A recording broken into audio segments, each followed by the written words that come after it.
you ever thought of your money as little soldiers or workers? Or tithing as putting your workers to work for you, your little soldiers out into the battle for you?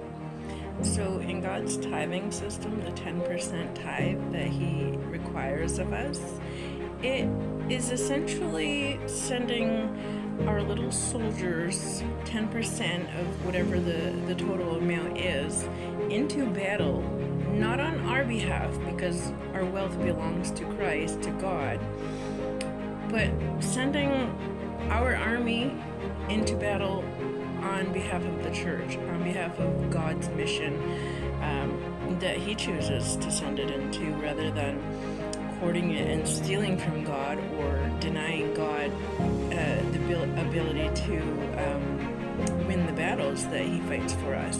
So another concept to consider is that when we tithe, we're actually paying God a tax that we didn't know we needed to be paying. So a lot of people don't like to tithe. They have only so much income, limited income, and they want to save it all, to keep it all. But essentially this is robbing God. There's a lot of tithing information in the book of Malachi.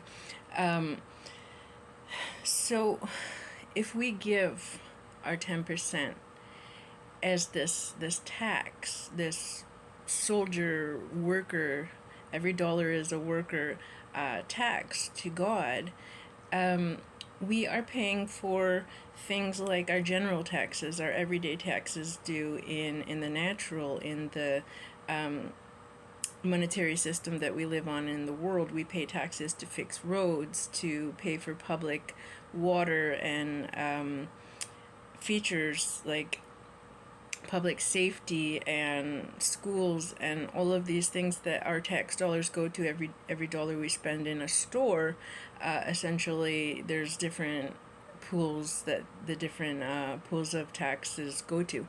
So everything is great in that system. That's fine. Pay unto Caesar what is Caesar's. However, what about God's tax? And what about these little soldiers that we're hoarding and not considering God has the battle is God's and He fights our battles? So when we tithe and we are joyful givers, we're actually giving God soldiers directly from our pool into His army, who will go and fight for us and return the blessing unto us.